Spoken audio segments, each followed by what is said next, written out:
On our 9th anniversary, Anna posted on social media, "Time flies so fast. I can /t believe it /s already been 9 years that I liked the post and then, it vanished that it wasn't until I accidentally saw her phone that I found a comment underneath that post, 9 years, and you still haven't /t forgotten him." I glanced at the photo attached to the comment. The man in it looked exactly like me. That was when I realized Anna wasn't commemorating 9 years with me. She was commemorating Luca, her first love that I walked away without a word. Years later, as I was about to get married, I found out Anna had been desperately searching for me for an entire decade. It was our 9th anniversary. Like always, I made a reservation at a nice restaurant, bought roses, and surprised Anna with an expensive necklace. Halfway through dinner, her phone rang. She answered it hastily, then returned to the table just to say, "Something urgent came up at work. I need to go handle it," and then she left, leaving me alone with a table full of steak, pasta, and dessert. Not wanting to waste the meal, I called my best friend, Ryan, to come join me. Seeing my expression, Ryan tried to comfort me. "Don't take it to heart. Anna just got promoted to general manager, of course she's busier now. But hey, at least she still remembered to post about your 9th anniversary on social media." I pulled out my phone. Sure enough, 3 minutes ago, Anna had posted, "Time flies so fast. I can /t believe it /s already been 9 years." Something warm spread through my chest, and I instinctively tapped like that. I was about to comment, "Where did you find that picture? I don't even remember taking one like that." And then, the post disappeared. Ryan frowned and asked, "When did you take that photo? It kind of looks like you, but not exactly." I can't put my finger on it. He handed me his phone, showing me a screenshot he'd taken. At first glance, it did look like me. But then I noticed something. His features carried a certain fragility, a sense of brokenness. Mine, on the other hand, had always been described as sharp, hardened by years of experience. A decade in the corporate world had refined my presence into something unwavering, something that set me apart. That wasn't just my own perception. It was how my colleagues and business partners described me. I enlarged the image, scanning every detail. Then, I saw it. A small tattoo of a rose on his right index finger. I instinctively glanced at my own hand. Bare. My heart clenched. "Who is he?" I turned to Ryan. "Send me that screenshot." He did. I saved it and immediately called Anna. The line rang endlessly. No answer. I called again. Same result. Ryan, noticing my dark expression, grabbed his keys.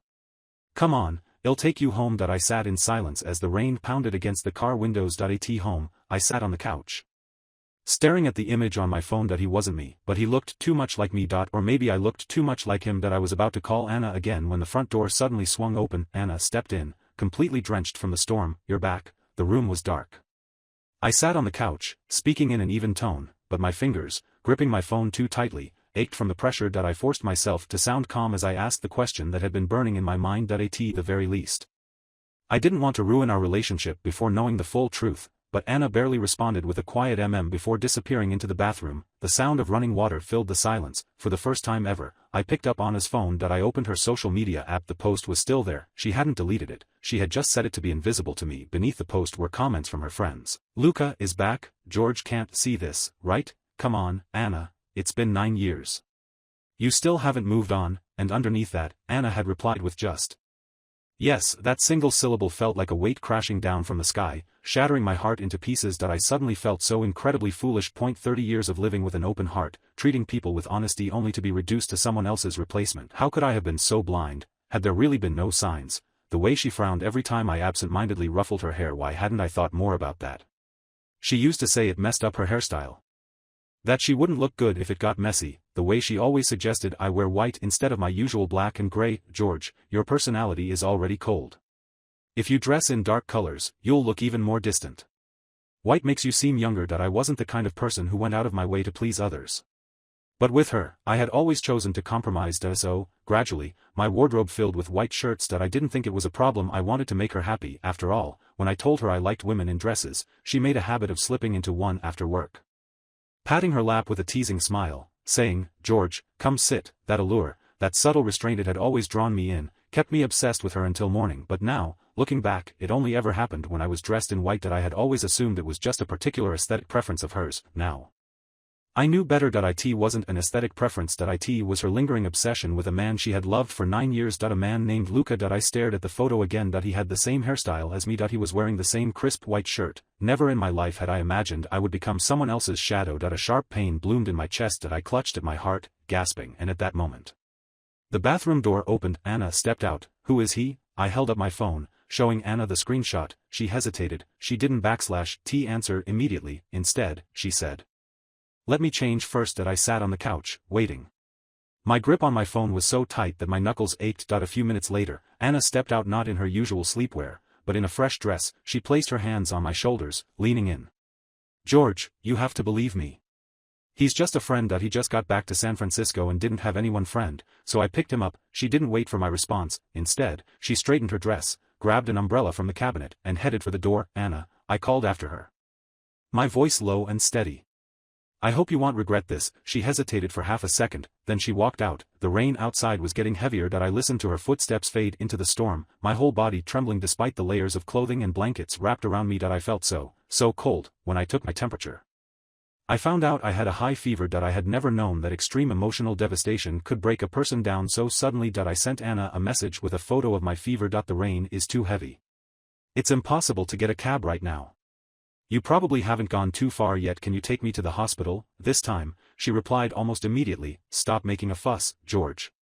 Well, talk when I get back." My teeth chattered as I typed my next message. "Anna, I'm not joking. I'm really sick. Please.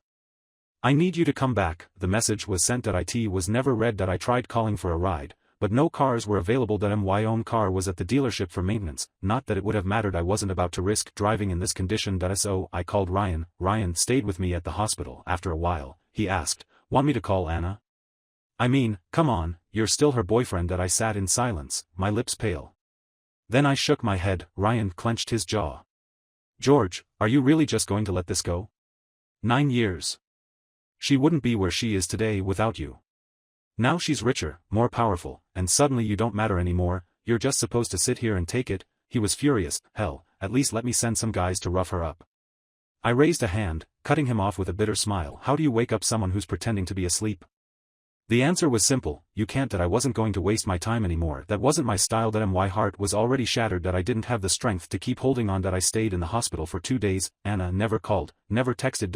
In the end, I sent her a message myself. "Anna, we need to talk." Her reply came quickly: "George, I'm really busy these days. Lucas not doing great. He needs someone to be there for him, too. I saw Ryan's post about you in the hospital. Since he's taking care of you, I feel relieved. Just wait a few more days, okay? Let me get through this first." Wait, she wanted me to wait. Again. We had been together for 9 years. By our 4th year, I had already brought up marriage. My parents were urging me, and I loved Anna. I wanted to make things official. Back then, she told me, "George, my career isn't stable yet. Can we wait a little longer? I don't want to hold you back." At the time, I had already climbed to an executive position. Anna had just been promoted to a junior manager. I understood her desire to be strong, to stand on equal footing with me. So I waited. 2 more years passed. By our 6th year, I brought it up again. This time, she said, "George, I just made it into senior management. My position isn't secure yet. If I get married now, people might use it against me, say I'm distracted by my personal life." I had been disappointed, but I loved Anna. So I compromised again. But now I knew, Anna wasn't waiting because of me. She was waiting because Luca had asked her to wait. 10 years, and she had used my 9 years to fulfill that promise. If she hadn't forgotten to block that one social media post, I never would have known. If Luca decided to rekindle their past, she would have thrown me away without hesitation. If he didn't want her back, she would have settled for me. All these years, I had been nothing but a contingency plan. A backup, but none of it mattered anymore. I stood in the doorway, looking at the home I had lived in for 9 years. Everywhere I looked, there were remnants of Anna and me. I started in our bedroom. I began sorting through my clothes, each piece tied to memories I had once cherished. One by one, I hung up the white shirts, the ones she had preferred on me. Then, I took out the black and gray clothes, the ones I had originally favored, folding them neatly and placing them into my suitcase. When I was done, I took a step back and looked at the wardrobe. On the left side hung Anna's collection of dark-colored outfits. On the right, the white shirts she loved so much. And in that moment, I saw it: Anna standing on the left, Luca standing on the right. A perfect balance. A home where one half belonged to her, and the other half to Luca. Had Anna imagined this scene, too? Had she longed for a home that was meant to be shared between them? How many times had she stood in front of this very closet, looking at those white shirts, and wished it was Luca wearing them instead? What a shame. For 9 years, I had been the one occupying that space. I moved on to the study. Unlike Anna, I loved books not just as a reader, but as a writer. Half of the books in the study belonged to me. It took over 10 large boxes to pack them all, when the movers Ryan had called came to take them away. The study looked like it had been ransacked, all that remained were a few romance novels I had never cared for. I picked one up and flipped through it absently, then I saw the inscription on the title page. A gift from Luca. Of course, that explained why these books were still here, why the pages were worn and softened by countless touches. Anna must have read them over and over again, her fingers tracing the lines, feeling the paper beneath her fingertips. Or perhaps, when she touched those pages, she imagined touching Luca. A self-deprecating chuckle slipped from my lips. I set the books neatly back on the shelf, and just like that, my presence in this room disappeared entirely. Only Luca remained. Wasn't this exactly what Anna had wanted? Finally, I stepped into the kitchen, and for the first time, I thought of the way Anna had once loved me. I remembered the night I had a high fever. When I told her I should quarantine myself to keep her from getting sick, she had blocked my way and said, "George, we're couples. Taking care of you is my responsibility." I remembered how she had tucked me into bed, boiled water, made soup, and stayed by my side, how, when I woke up in a daze in the middle of the night and mumbled, "I'm thirsty," she had been there immediately, pressing a cup of water into my hands. "Drink, George. Once you drink some water, you'll feel better." During that time, she never once let me go out to buy anything. "George, I'll go. You just rest." I stood in the middle of the kitchen, thinking about it over and over again. Ryan said I looked calm, but he didn't understand that a man's calmness could come from having a heart that had already died, and when a heart is dead, even tears won't come. "Anna, do you understand?" I sat there, motionless, until dusk. I watched the sun sink beyond the horizon, its golden glow fading into the darkness. Then, I watched the moon rise, its cold light spilling through the window, and in that moment, I understood. The person I had been waiting for. She was never coming back. 9 years of longing for Luca meant far more to her than 9 years of settling for me. "Goodbye, Anna." I stood up, grabbed my suitcase, and walked to the cabinet by the door. That was when I saw it, our framed photo, the last remnant of us in this house. I decided to leave it behind. Whether she tore it to pieces or threw it in the trash, I didn't care. I accepted an offer from a company in France and resigned from my position. As my plane took off, I received a call from HR at my now former company. Mr. "George, I thought I should inform you Miss Anna called earlier, asking if you were on a business trip. I assume you didn't tell her about your resignation, so I wanted to check before responding." I exhaled slowly and replied, "Just tell her I'm on a business trip. Nothing else." After hanging up, I glanced at my phone. Anna's messages flooded in. "George, why aren't you answering my calls? Did you get discharged from the hospital? What's going on with you? Why won't you talk to me? Are you seriously still mad? I told you, he's just a friend. Once this blows over, everything will be fine. Luca just went through a breakup, and we've been classmates for years. George, you're an executive at a public company. Don't tell me you're this petty." "Oh, I just called your office. Marcus said you're on a business trip. So I guess you're fine now. That's a relief. Take care and focus on work. Well, talk when you get back. Love you." I stared at the messages, feeling as if they had come from another lifetime. Or rather, it felt like a woman named Anna had simply chosen the wrong recipient when sending them. So I deleted them all, powered off my phone, and let the plane carry me far away. I tossed my old phone into a drawer the moment I landed, replacing it with the company-issued one. Between finding an apartment, adjusting to a new team, and diving into work, I barely had time to breathe. The French company had been pursuing me for a while, offering triple the salary of my previous job. Back then, I had turned them down, thinking that moving to another country would be too difficult, but they never gave up, and now, here I was. It was, in a way, a perfect match. For the first time, I felt relieved that Anna had chosen Luca over me. In just 3 days, I had settled into my new role. Only then did I take a moment to dig out my old phone from the drawer. There were photos on it that I hadn't been able to bring myself to delete before. I figured now was the time to erase Anna's presence from my life completely, but the moment I powered it on, thousands of unread messages flooded in. Almost made my phone freeze. "George, what do you mean? Where are all the books from the study? What happened to the clothes in the closet? You were just on a business trip, right? Answer me, George. I swear, there's nothing between me and Luca. Yes, we were together once, but that was in the past. My heart is with you now, George. When are you coming back? Please, just reply. Even one word. Just let me know you're still there. Stop being mad at me, okay? I'm begging you." I clenched the phone in my hand. Just then, my parents walked over and patted my shoulder. The company had helped them secure residency permits, so they had moved to France with me. Other than them, the only person who knew my exact whereabouts was Ryan, but he had already blocked Anna on everything and had taken a new job in Northern Europe. I, on the other hand, had been too busy to delete her number. But it didn't matter. I pulled out the SIM card. As I was about to delete my social media apps, My finger accidentally tapped into another app. It was the home surveillance system I had set up while living with Anna. I hesitated for a moment. My parents had gone out for a walk, leaving me alone in the apartment with nothing better to do. I grabbed a bag of chips, tore it open, and clicked on the footage. The first recording was from 3 days ago, the day I landed in France. The same day Anna had called my former company, and HR had told her I was on a business trip. Seeing my old home on the screen felt surreal for a split second.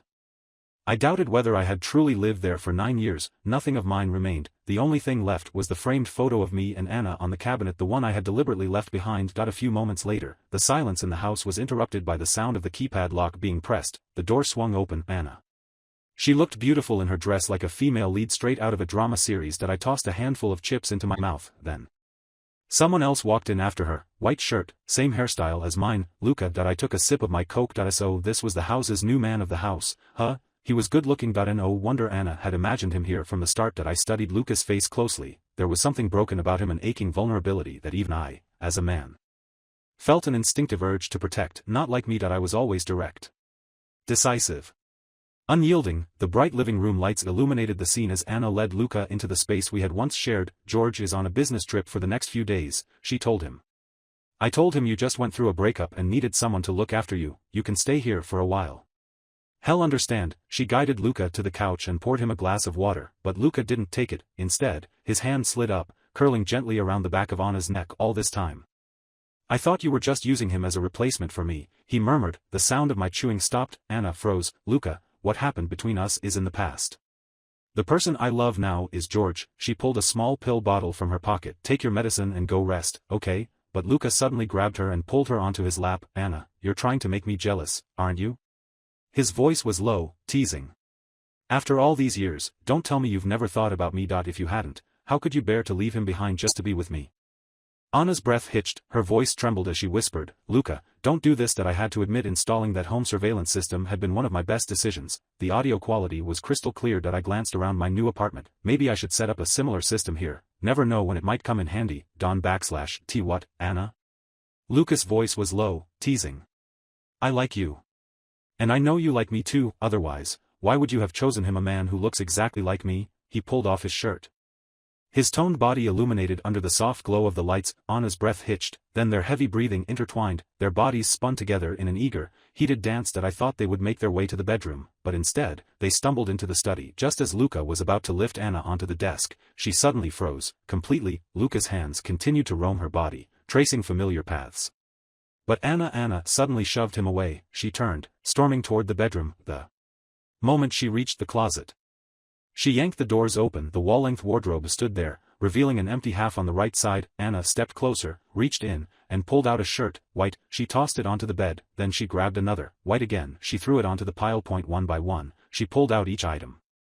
Every single piece of clothing was white, yet Anna kept reaching for more, as if expecting a different outcome. Finally, she pulled out the last of them, her breathing ragged. The bed was now covered in white shirts, her face twisted, panic flashing across her features. George. What the hell did you do? Her voice, laced with frustration, echoed through the surveillance feed. Her cheeks were flushed with anger.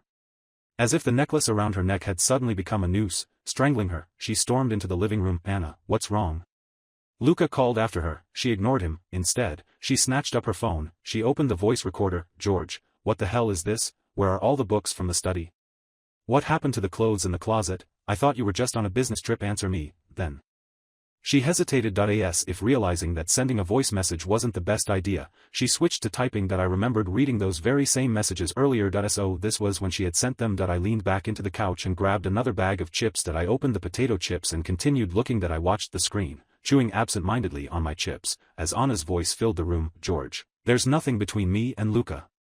Yes, we were together once, but that was in the past. My heart belongs to you now. Luca finally snapped. Are you sure we're just the past, Anna? His voice was sharp, his patience thinning. If I was really just the past, why were you the first one to pick me up when I came back? When people asked if you still hadn't forgotten me, why did you say yes Anna, look at your own words. Tell me, which ones were true? Anna slid onto the couch, her expression blank. It was as if she hadn't even heard him. Instead, she picked up her phone and dialed my number, but all she got in response was, the person you are calling is not available. Please try again later. Luca watched her in silence, and after a moment, he stepped behind the couch. Reaching out about to comfort her, however, What he got in return was Anna_'s cold reply, "Go away, leave my house." Luca's hand froze in midair. "Anna, do you even know what time it is? You're kicking me out at 2 in the morning." Anna shoved his hand away and stood up. She tapped a few times on her phone. "I just booked you a car. You have plenty of friends. Call one of them." Luca's face twisted in frustration. "Anna, do you even realize how messed up I've been? I just got out of a breakup, and yeah, I have friends, but you're the only one I trust. More than that, I came back for you. I knew you hadn't forgotten me, not after seeing that photo of George you posted." "Anna, stop lying to yourself. You still love me. We can't keep making the same mistake this time. Let's not lose each other again." Anna let out a breath, long and slow, like a balloon deflating. "Luca, please just leave." Her voice was quiet but firm. "Yes, you look like him.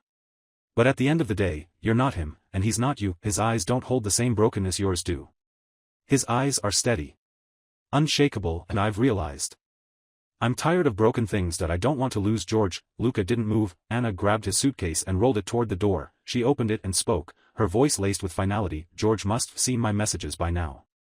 He'll be back soon. I don't want him to see you here." For a moment, Luca didn't budge, but when he saw the sheer indifference on Anna's face, he exhaled sharply, grabbed his suitcase, and walked out the door. Anna shut it behind him. Then, she turned to scan the empty apartment. Her gaze landed on the bookshelf. She walked over, picking up the only thing I had left behind, our framed photo. She sat on the couch and didn't move for the rest of the night. Morning came, and Anna was still sitting there when her phone rang. It was her secretary. Only then did she stand up and leave for work. When she returned in the evening, she hadn't even changed her clothes. She dropped onto the couch like she had never left and, out of habit, sent me a voice message. "I went to your company today.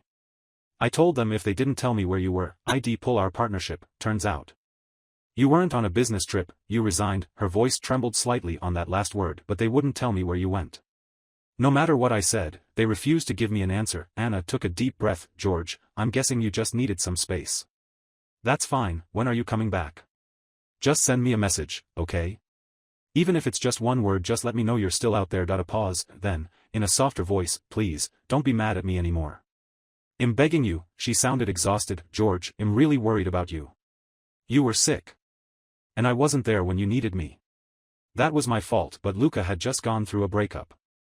He said he had no one to turn to. He only wanted to talk to me. I felt bad for him, so I went. I only did it because I knew you'd be fine. Can you forgive me?" I stopped chewing, not because I was considering her words, not because I felt conflicted, but because I suddenly realized it didn't matter. Whether I forgave her or not was irrelevant, because in my head, a single, unshakable thought echoed, "Anna, do you even deserve it?" She sat on the couch, staring at her phone. Every time it made a sound, she grabbed it, checking the screen eagerly. Messages flooded in.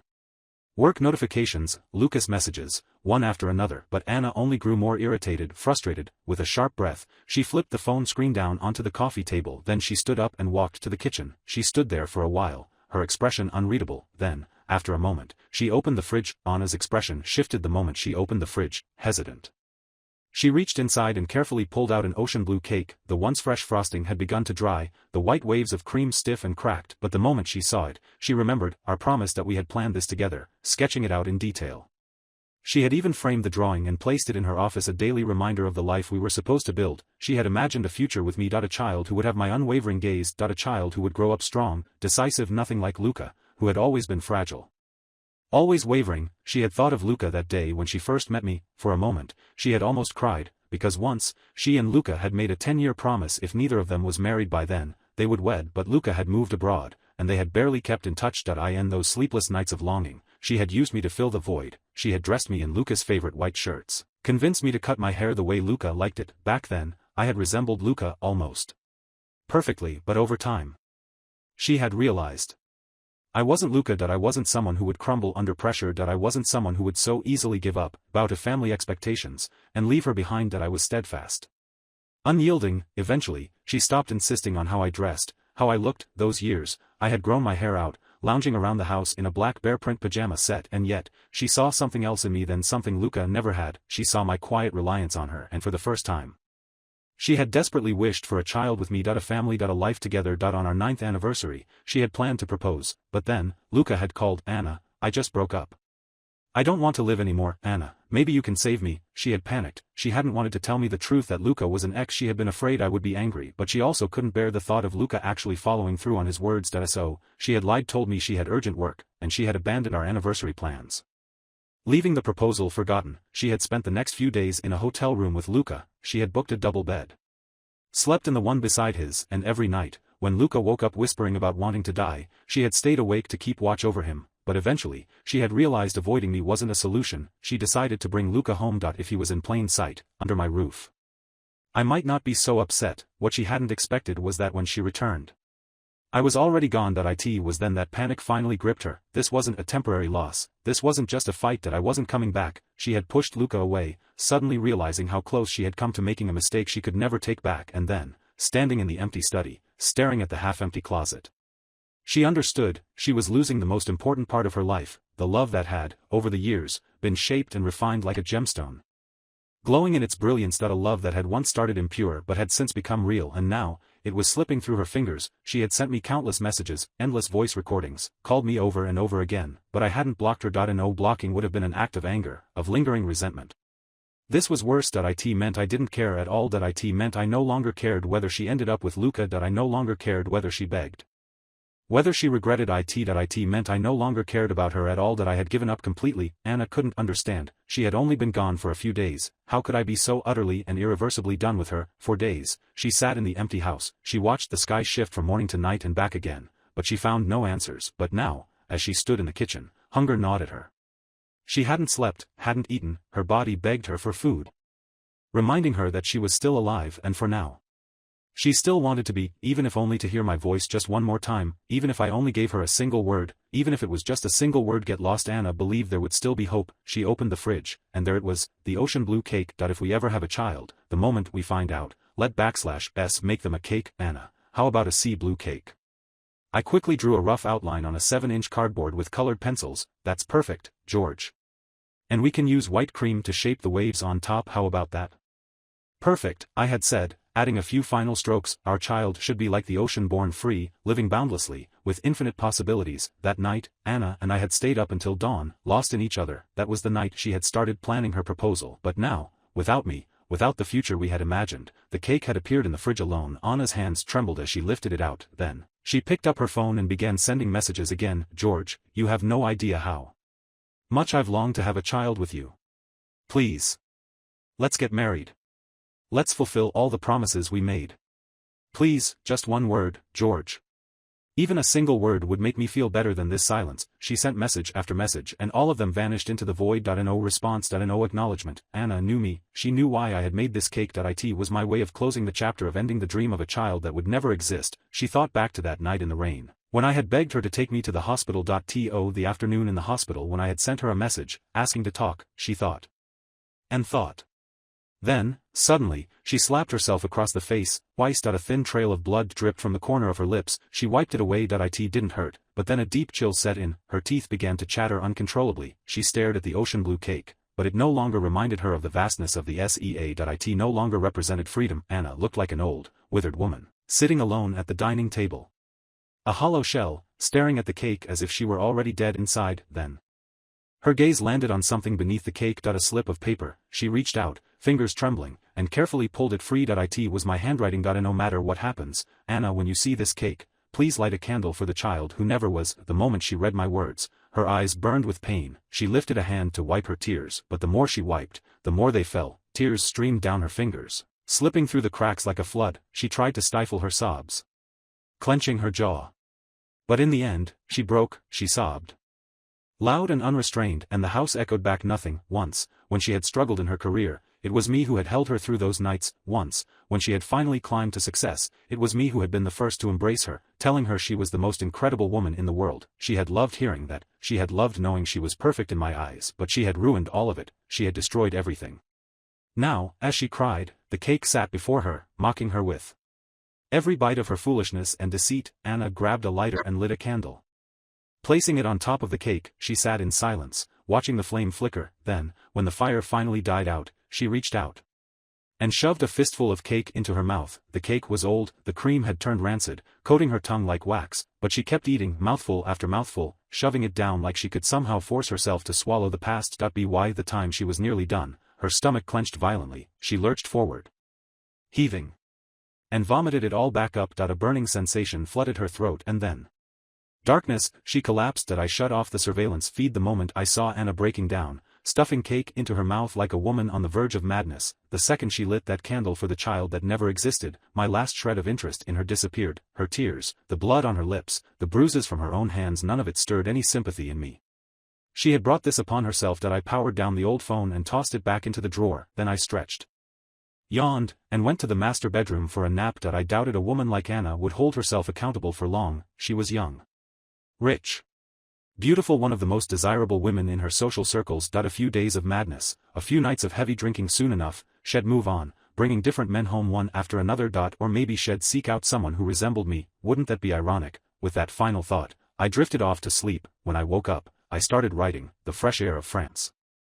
The change of scenery, it did something to me. For the first time in years, inspiration flowed effortlessly. Each keystroke felt electric, words pouring onto the page in a seamless stream. Flow state, that was what they called it. And at that very moment, Anna was lying unconscious in a hospital bed. She hadn't believed it at first, that she had vomited blood because of heartbreak, but now, she knew that a person could quite literally bleed from pain. And in her agony, one thought consumed her: if I go to him, if I prove my sincerity, will he take me back? Was this a test? A punishment? After being discharged, she went into a frenzy searching for me. But she hadn't expected my parents to block her entirely, hadn't expected the house to be emptied, sold like I had prepared to erase my existence long before she ever realized she had lost me. No neighbors knew where I had gone. She had no contact with my extended family. Ryan, the only person who might have known, had vanished into Northern Europe. Her only lead was my former company, but no matter how much she pleaded or threatened, they all told her the same thing. He resigned. He wanted to rest. That's all we know. Her constant disruptions eventually caught the attention of the board. They deemed her behavior damaging to the company's reputation, and so, she was stripped of her director's position. Her influence waned, her connections, once abundant, dried up overnight. The same people who had once fawned over her, who had sought her favor, disappeared like ghosts. But she didn't care. She poured obscene amounts of money into hiring private investigators, hoping they could track me down, and all they came back with was a single sentence: "He's no longer in the country." That was when Anna truly lost it. Every day, she was either searching for me or drinking herself into oblivion. Luca, to his credit, never gave up. That he came to see her every day. One night, he even asked, "You once chose George because he looked like me, why not just see me as him now?" Anna had spat at him, her voice laced with venom. Disgusting. But the truth was, the only disgusting one was herself. Her life unraveled. She abandoned all structure, flipped her days and nights. At some point, she sold the house. She couldn't bear to stay in that place any longer, couldn't stand the constant, agonizing reminder that she had destroyed everything. That she had thrown away her future, her child, her George. That version of her life no longer existed. It never would again. Then, one day, she found something. A whisper of information. A rumor: George is in France. Her first instinct was disbelief. No. It's impossible. He always said he'd never leave the country while his parents were alive.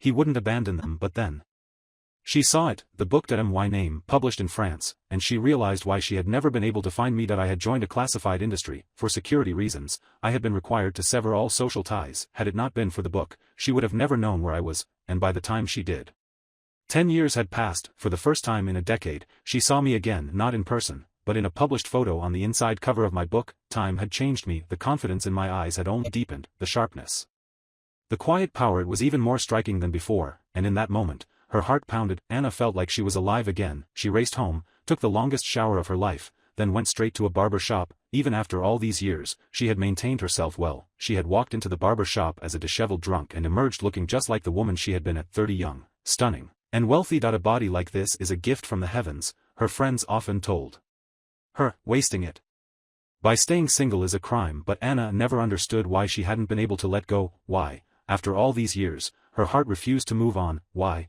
of all the things she could have desired, she only wanted one. To see George. To tell him she still loved him. To admit her mistakes. To say, without hesitation, that she never should have let him go. On the flight to France, she read my book cover to cover. Again and again, she clung to one crucial detail: that I had never married. Not in 10 years. Maybe. Just maybe. I had been waiting for her all along, waiting to build that future together, waiting to have that child. A child who would be freed. A child who would be as vast as the ocean. Her hands clenched the steering wheel as she sped toward my home. Anna knocked on the door. A plump woman opened it, her expression rushed but polite. Anna asked about me in French, and the woman smiled. Oh. Today is George /S wedding day. Anna /S world tilted. It's at chapel, the woman continued. I just came to pick up the rings. George is so nervous he forgot them at home. If you don't know the way, you can come with me. She closed the door hurriedly and strode across the lawn, her steps brisk. Anna followed mechanically, her feet unsteady. As they reached the main road, more people streamed out of the surrounding houses. They're all heading to George's wedding, the woman explained cheerfully. Quickening her pace, Anna's breath was shallow, her pulse pounded in her ears. By the time they reached the church steps, she felt like she was standing on the edge of a cliff, her legs wouldn't move. You look more nervous than the groom, the woman teased, motioning for her to go in. You must be George's friend. You should go congratulate him. He and the bride have been together for 9 years. It's a beautiful love story. She pushed open the doors. Anna remained frozen outside. From my perspective, I didn't notice her at first. That I was focused on my friends, on the moment. Then, from the corner of my eye, I saw a figure standing at the entrance, something familiar. I didn't dwell on it. I wove through the guests and took the wedding bands from my friend's hands. The moment I had them, I turned and looked at her. Anna, she was standing outside the church, her face pale, her body stiff, but I didn't think much of it. Maybe she was traveling, maybe she had stumbled upon my wedding by accident. Out of sheer politeness, I gave her a small, cordial smile, then I turned around and walked back to the stage.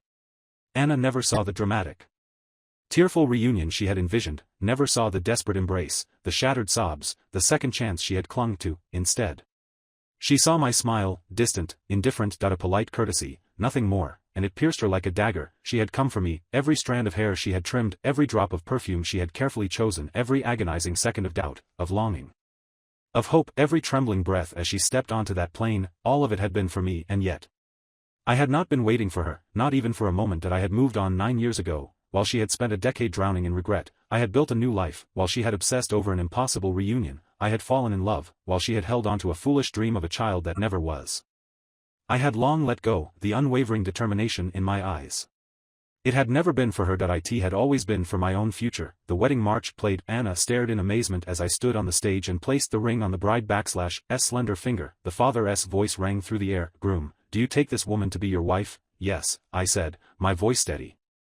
I do. No matter whether she is rich or poor, healthy or unwell, are you willing to be with her forever? I do. The father turned to my bride. Bride, do you take this man to be your husband? Yes, she said, smiling.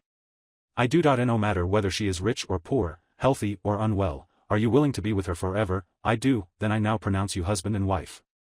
You may kiss the bride. I leaned in and kissed my wife.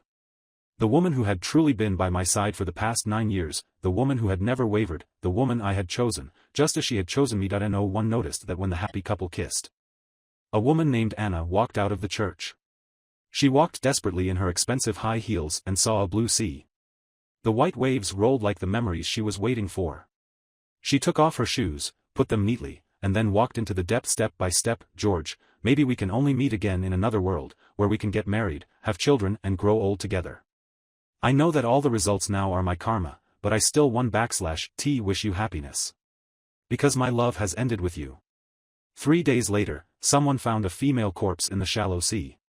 However, I was completely unaware of it as I had just gotten married. After all, the corpse was too far away from me after being transported across the ocean. More importantly, I was immersed in a brand new happiness as I had just gotten married. I had long forgotten the past and cherished the present. Because only the present is eternal.